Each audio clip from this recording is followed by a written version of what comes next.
سورۃ البقرہ کی آیت نمبر 16۔ الحمدللہ وکفی وسلام علی عبادہ الذین اصطفی خصوصا علی سید الرسل وخاتم الانبیاء وعلی آلہ واصحابہ الاتقیاء اما بعد فاعوذ باللہ من الشیطان الرجیم بسم اللہ الرحمن الرحیم اولئک الذین اشتروا الضلالة بالہدی فما ربحت تجارتهم وما كانوا مهتدین۔ اولئک الذین اشتروا الضلالة بالہدی، یہی وہ لوگ ہیں کہ جنہوں نے خرید لیا گمراہی کو ہدایت کے بدلے میں۔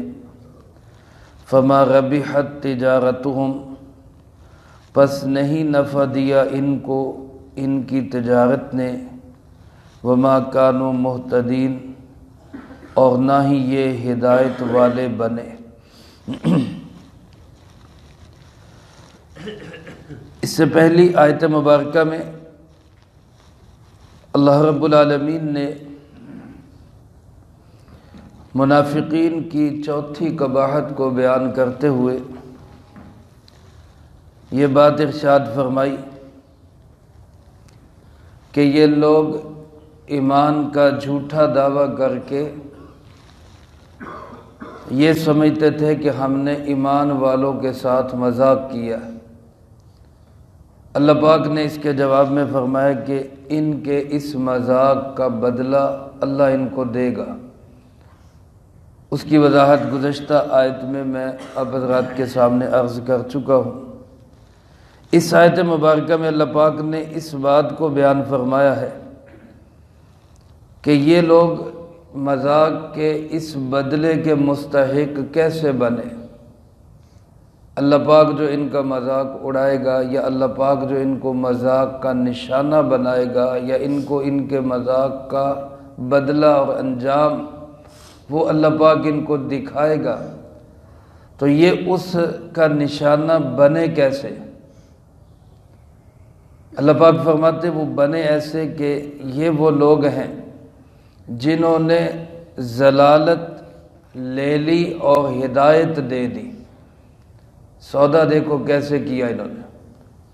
یعنی منافق وہ لوگ ہیں کہ کفر میں تو رہے ہیں، پھر اسلام کے بھی قریب آ گئے، ظاہراً کلمہ پڑھ بھی لیا، جناب محمد کریم صلی اللہ علیہ وسلم کی مجلسوں میں بھی بیٹھے، مساجد میں نمازوں میں بھی کسی حد تک شریک ہوئے، جہاد کے بھی بعض سفروں میں شامل رہے، اس کے باوجود اپنی دنیاوی اغراض کی وجہ سے، حسد کی وجہ سے، اپنے اندر کے خرابی اور بیماری کی وجہ سے ہدایت کو دل سے قبول نہیں کیا، بلکہ اندر سے یہ کافر ہی رہے۔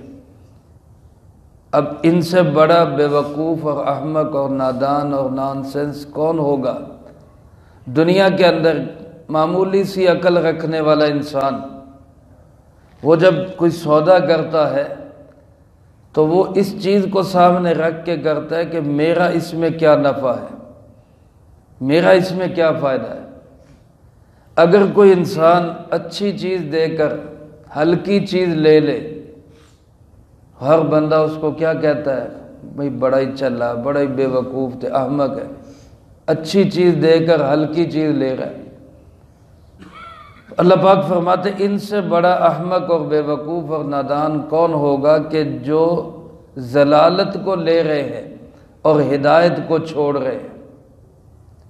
اور یہاں لفظ بھی میرے عزیز دوستو ذرا غور کریں، قرآن کریم کے الفاظ کتنے قیمتی اور کیسے نہ ہوں کہ یہ الفاظ اللہ رب العالمین کے الفاظ ہیں۔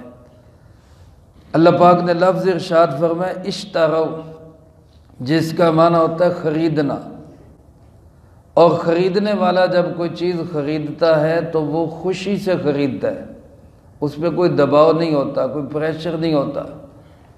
یا اللہ پاک نے لفظ یہ نہیں فرمایا کہ انہوں نے ضلالت کا تبادلہ کر لیا ہدایت کے ساتھ۔ کوئی تبادلہ ہوتا تو کوئی کہہ سکتا تھا کہ بھی پریشر تھا، کوئی دباؤ تھا، کسی نے مجبور کیا تھا، نہیں، بلکہ اللہ پاک فرماتے ہیں انہوں نے خود مول لیا ہے، خود خریدا ہے۔ تو خریدار کی رغبت ہوتی ہے، خریدار کا شوق ہوتا ہے، خریدار اپنی مرضی، رضا اور خوشی سے چیز کو خریدتا ہے۔ تو گویا انہوں نے اپنی مرضی، اپنی خوشی سے ضلالت کو خرید لیا اور ہدایت کو دے دیا۔ کسی حد تک جو ہدایت ہاتھ میں آئی ہوئی تھی، کسی حد تک جو اللہ اور اللہ کے محبوب صلی اللہ علیہ وسلم کا قرب نصیب ہوا تھا، چاہے وہ ظاہری طور پر ہی تھا، بظاہر زبان سے ہی تھا، لیکن ذائقہ تو چکھ لیا تھا۔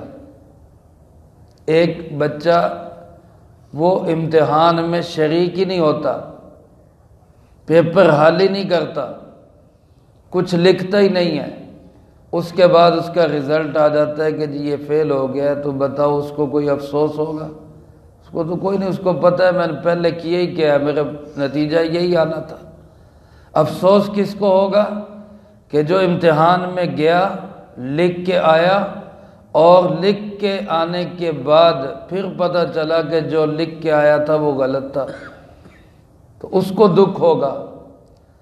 تو کافر تو کوڑا کاغذ ہے، اس نے تو لکھا ہی کچھ نہیں، اس کو بھی آخرت کے اندر بہت بڑی سزا ملے گی، وہ بھی ناکام ہوگا، وہ بھی فیل ہوگا، لیکن اس کو اپنے فیل ہونے کا، ناکام ہونے کا اتنا افسوس نہیں ہوگا جتنا منافق کو ہوگا، کیونکہ منافق دنیا میں یہ سمجھ رہا ہے کہ میں ٹھیک کر رہا ہوں، میں صحیح پیپر حل کر رہا ہوں، میں ان کو دھوکہ دے رہا ہوں، میں ان کو مذاق بنا رہا ہوں، اور میں کامیاب جا رہا ہوں، میں دنیا میں ادھر سے بھی کھا رہا ہوں، ادھر سے بھی کھا رہا ہوں۔ منافق سمجھتا ہے میری جو ہے وہ پانچوں جو ہے وہ گھی کے اندر ہیں اور سر کڑھائی کے اندر ہے، اور پتہ اس دن چلے گا جس دن وہاں اللہ کے ہاں سے سزا ملنا شروع ہوگی۔ اس لیے فرمائے کہ یہ سب سے بڑے احمق ہے، یہ سب سے بڑے بے وقوف اور نادان ہے کہ جو اتنی قیمتی چیز ہدایت ہاتھ میں آئی ہوئی کو، بظاہر زبان پہ آئی ہوئی کو، یہ دے کر اس کے بدلے میں گمراہی اور کفر اور اس کے بدلے میں اندھیرا خرید رہے۔ تو اللہ پاک فرماتے ہیں فما ربحت تجارتہم، ان کو ان کی تجارت نے کوئی فائدہ نہیں دیا۔ اللہ پاک سے جو ہم دنیا کے اندر معاملہ ہمارا ہوتا ہے، یہ ایک تجارت ہے۔ اللہ پاک نے ہمیں دنیا میں بھیجا تو دو قسم کا سرمایہ دے کر بھیجا، دو قسم کا اللہ پاک نے ہمیں راس ہمیں دی ہے، دو قسم کی۔ ایک اللہ نے ہمیں وقت دیا، اور ایک اللہ نے ہمیں طاقت اور قوت دی۔ یہ دو طاقتیں، یہ دو راس، یہ دو سرمائے اللہ نے ہمیں دے کر بھیجا ہے، وقت اور طاقت۔ اس وقت اور طاقت سے بندہ فائدہ اٹھا لے، اللہ کو راضی کر لے، ایمان لے آئے، اعمال کر لے، اللہ کو، اللہ کے محبوب صلی اللہ علیہ وسلم کو اپنا سب سے بڑا محسن سمجھ کر ان کی اتباع کرے، ان سے محبت کرے، اور اپنا تن من دھن سب کچھ اللہ اور اس کے رسول کے نام پر قربان کر دے، فدا کر دے، اس کی تجارت اس کو بہترین نفع دے گی۔ یہ سرمایہ صحیح جگہ پہ لگ گیا، راس اس کی صحیح جگہ پہ خرچ ہو گئی۔ اور اگر اس طاقت اور قوت کو اللہ کے حکموں کے خلاف استعمال کر لیا، اللہ کی نافرمانیوں میں استعمال کر لیا، دین کے بگاڑ کے اندر استعمال کر لیا، تو پھر میرے دوستو یہ تو ایسے ہے جیسے برف ہے۔ ہمارے ہاتھ میں یہ قوت، ہمارے جسم میں یہ طاقت، اور اسی طرح ہم اللہ کی طرف سے ہمیں یہ جو فرصت ملی ہے، یہ تو ایک برف کی طرح ہے۔ اس کو استعمال کر لیں گے تو کام میں آ جائے گی، ورنہ اوپر جو بادوں کی گرمی پڑ رہی ہے وہ گرمی اس کو پگھلا کے ختم کر دے گی، یہ سب ضائع ہو جائے گا۔ اس لیے زندگی کی ڈور جب تک چل رہی ہے اس کو ہم کام میں لائیں، ورنہ اللہ پاک فرماتے ہیں فما ربحت تجارتہم، انہوں نے اپنی سوداگری سے، اپنی تجارت سے کوئی فائدہ نہیں اٹھایا، وما کانوا مہتدین، سب سے بڑا فائدہ یہ اٹھانا تھا کہ جو ہدایت مانگی تھی نماز کے اندر، وہ ہدایت کا سرچشمہ قرآن کریم ہے، اس کو حاصل کرنا تھا، لیکن فرمایا وما کانوا مہتدین، انہوں نے ہدایت بھی حاصل نہیں کی، قرآن کریم سے بھی کوئی تعلق نہیں جوڑا، قرآن کریم سے بھی کوئی ہدایت حاصل نہیں کی۔ اس لیے یہ لوگ پرلے درجے کے احمق اور بے وقوف لوگ ہیں۔ آج اگر ہم لوگ یہ سمجھتے ہیں کہ ہم نے اللہ کو دا لگا لیا، ہم نے جو ہے کسی کو پتہ نہیں چلنے دیا، تو یہ ہماری سب سے بڑی خام خیالی اور سب سے بڑی بھول ہے۔ سب کچھ جاننے والا کون ہے؟ تو ہمارے ایک ایک لمحے کا، ایک ایک منٹ کا، ایک ایک سیکنڈ کا سودا ہو رہا ہے کس کے ساتھ؟ اللہ رب العالمین۔ هل ادلکم علی تجارت تنجیکم من عذاب علیم، میں تمہیں ایسی تجارت نہ بتاؤں جو تمہیں دردناک عذاب سے بچا لے، دردناک عذاب سے تمہاری حفاظت کر لے۔ اور وہ تجارت کیا ہے؟ تؤمنون باللہ ورسولہ وتجاہدون فی سبیل اللہ باموالکم وانفسکم، اللہ پہ ایمان لاؤ، اللہ کے محبوب حضرت محمد صلی اللہ علیہ وسلم پہ ایمان لاؤ، اور ان دونوں پہ ایسا ایمان لاؤ، ایسا تعلق بناؤ کہ ان کے لیے جہاد میں اپنا مال، جان، تن، من، دھن سب کچھ لگانا پڑے تو اس سے بھی پیچھے نہ ہٹو۔ یہ ہے تجارت سودے والی، یہ ہے تجارت نفع والی، یہ ہے تجارت عذاب علیم سے بچانے والی۔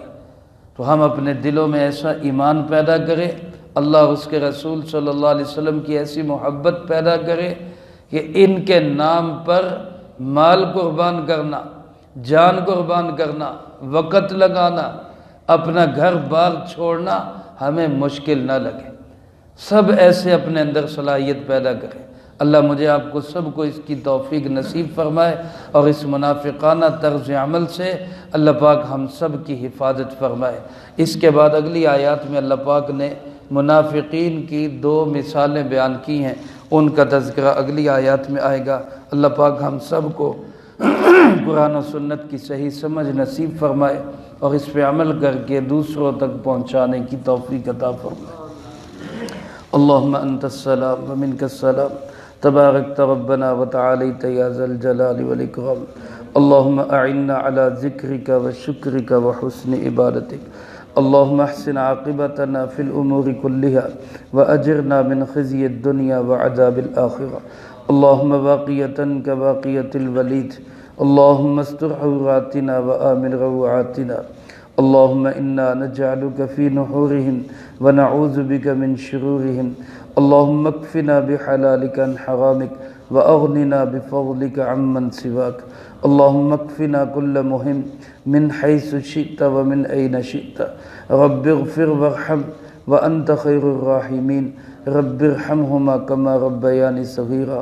اے مولا کریم، یا اللہ پاک، اس پورے ہفتے میں جتنا درس قرآن ہوا، طلبہ عزیز طالبات نے جتنی پڑھائی کی، ان احباب نے جو جو اعمال کیے، اللہ ہر بھائی کے ہر عمل کو اپنی بارگاہ میں قبول فرما۔ اے مولا کریم، ان مقبول اعمال کا اجر و ثواب ہمارے پیارے آقا جناب محمد کریم خاتم النبیین صلی اللہ علیہ وسلم کو پہنچا۔ آپ علیہ السلام کو ہم سب کی طرف سے بہترین جزائے خیر نصیب فرما۔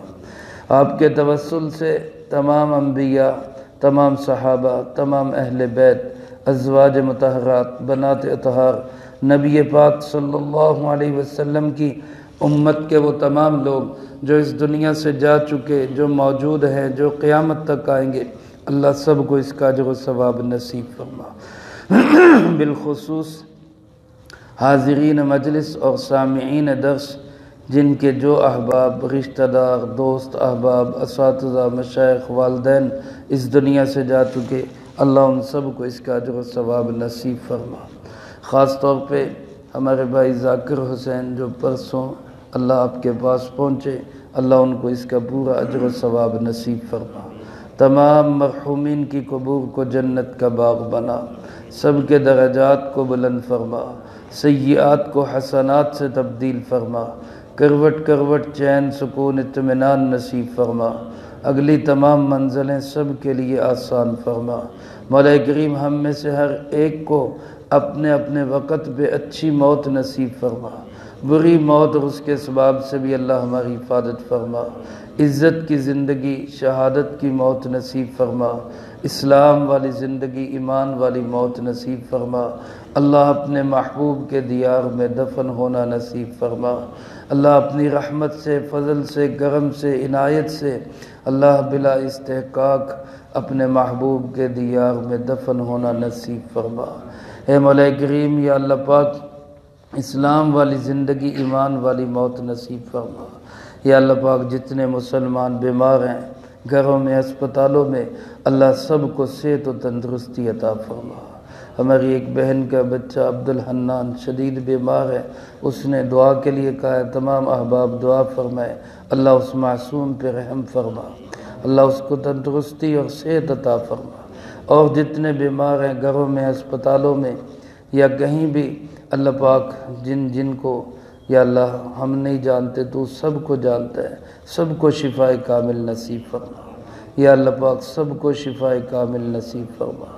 یا اللہ جو پریشان حال ہیں سب کی پریشانیوں کو دور فرما، مقروضوں کو قرضوں کے بوجھ سے رہائی نصیب فرما، بے اولادوں کو نیک صالح اولاد نصیب فرما۔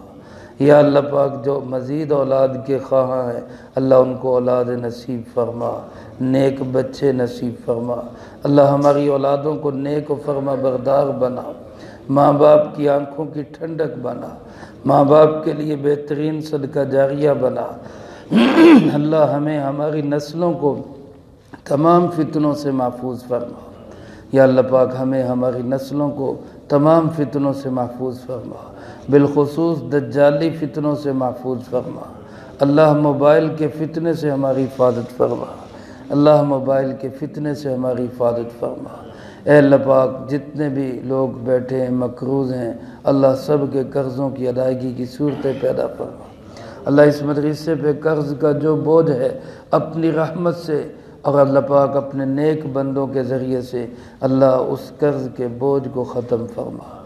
اے اللہ پاک اس قرض کے بوجھ کو ختم فرما۔ پورے پاکستان کے اوپر اللہ ایک جو معاشی تنگی آئی ہوئی ہے اللہ ہم سب کو اس سے نجات نصیب فرما، اللہ اس سے نجات نصیب فرما۔ مزدوروں کی مزدوری میں، تاجروں کی تجارت میں، کاشتکاروں کی کاشتکاری میں، صنعت کاروں کی صنعت کاری میں اللہ برکت نصیب فرما۔ اللہ ہم سب کو اپنے اپنے شعبوں میں امانت اور دیانت نصیب فرما۔ یا اللہ چور بازاری سے ہماری حفاظت فرما، لقمہ حرام سے ہماری حفاظت فرما، اللہ لقمہ حلال وافر مقدار میں نصیب فرما۔ اے مولا کریم یا اللہ پاک ہمارے حکمرانوں کو ہدایت نصیب فرما، اللہ اچھے حکمران نصیب فرما، عوام کے خیر خواہ، اسلام کا درد رکھنے والے حکمران نصیب فرما۔ اللہ ترکی اور شام میں ہمارے مسلمان بھائیوں پر جو آفت اور مصیبت ٹوٹی ہے اللہ اس کا مداوع فرما، اللہ ان کا مشکل کشا بن جا، اللہ ان کی حاجات کو پورا فرما دے۔ اللہ جس حوصلے اور صبر کا وہ مظاہرہ کر رہے اللہ ان کو اس پہ استقامت نصیب فرما، اللہ ان کے دکھ درد کو جلد از جلد دور فرما، اللہ ہمیں تمام آفات سے محفوظ فرما، عذاب کی تمام شکلوں سے اللہ ہماری حفاظت فرما۔ اے ہمارے پیارے اللہ ہم سب کے معاشی حالات کو بہترین بنا دے، رزق حلال وافر مقدار میں نصیب فرما دے۔ اللہ اپنے پاک کلام کی برکت سے ہمارے تمام مسئلوں کو حل فرما دے۔ اے اللہ پاک قرآن پاک کو ہمارے دل کی بہار بنا، دنیا میں قرآن پاک سے ہمیں تعلق نصیب فرما۔ اس کی محبت نصیب فرما، اس کو پڑھنا نصیب فرما، اس کو سیکھنا اور سمجھنا نصیب فرما، اس پہ عمل نصیب فرما، اس کے نظام کو چلانے کی قوت ہمیں نصیب فرما۔ اے مولا کریم، قبر میں قرآن پاک کو ہمارا مونس اور غمخوار بنا، حشر کے میدان میں قرآن پاک کو ہمارا وکیل اور طرفدار بنا، جنت تک پہنچنے کے لیے قرآن پاک کو ہمارا رہبر اور رہنما بنا۔ اے مولا کریم، یا اللہ پاک، ہمارے مدرسے کے اور تمام مدارس دینیہ کے پرسوں سے امتحان شروع ہو گئے، اللہ تمام طلباء طالبات کو شاندار کامیابیاں نصیب فرما۔ اے اللہ پاک، پورے سال کی محنت ہے، اساتذہ کرام نے دل جمی سے پڑھایا ہے، طلباء طالبات نے محنت سے پڑھا ہے، اللہ ان کی محنتوں کو قبول فرما، اللہ ان کی مدد و نصرت فرما۔ اے اللہ پاک، بہترین اور اچھے انداز سے ان کو کامیابیاں نصیب فرما۔ حفظ کے امتحان جو ہو چکے، اللہ ان میں بھی بچیوں نے جو کردار ادا کیا ان کو کامیابیاں نصیب فرما۔ اے مولا کریم، یا اللہ پاک، تمام دینی مدارس، مراکز، مساجد کی حفاظت فرما، دین کے ان گلشنوں کو آباد و شاد فرما، ان کی برکت سے اللہ ہم سب کی زندگیوں کے اندر اسلام اور دین کو زندہ فرما۔ اے مولا کریم، اپنے حبیب پاک صلی اللہ علیہ وسلم کی محبت نصیب فرما، اپنے محبوب کے پیاروں کی محبت نصیب فرما۔ اے اللہ، اہل بیت کی محبت نصیب فرما، صحابہ کرام رضی اللہ تعالیٰ عنہم اجمعین کی محبت نصیب فرما۔ اے مولا کریم، یا اللہ پاک، بے اولادوں کی جھولیوں کو بھر دے، جو والدین بچوں بچیوں کے رشتوں کے متعلق پریشان ہیں، اللہ بہتر جوڑ نصیب فرما دے، جن کے جوڑ بنا دیے، ہر بچی کو اپنے گھر میں عزت اور سکون کی زندگی نصیب فرما دے۔ اللہم ربنا تقبل منا انک انت السمیع العلیم وتب علینا انک انت التواب الرحیم، وصلی اللہ علی النبی الکریم وعلی آلہ واصحابہ اجمعین برحمتک یا ارحم الراحمین۔